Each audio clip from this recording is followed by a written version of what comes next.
আমাদের নিরামিষ, তাই আমি আজকে রান্না করব ভেজ ডাল। তো কড়াই গ্যাসে বসিয়ে দিলাম, সর্ষের তেল দিলাম, ফুলকপিটা দিয়ে দিয়েছি, ফুলকপিটা আমি ভেজে নিচ্ছি।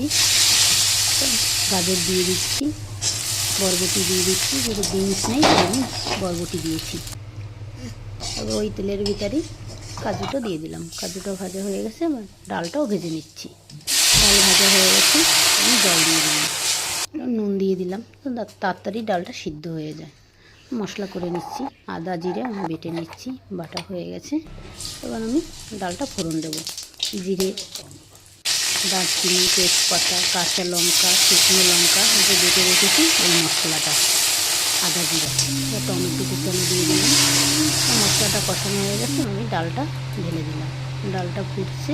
এবার আমি দিয়ে দিচ্ছি যে সবজিটা ভেজে রেখেছি, ফুলকপি, গাজর আর বরবটি, দিলাম ঘি, স্বাদ মতো নুন, ধনে গুঁড়ো, জিরা ভেজে গুঁড়ি করে রেখেছি ওটা দিয়ে দিয়েছি, কাজু কিশমিশ দিয়ে দিলাম, ধনে পাতা দিয়ে ডাল রেডি।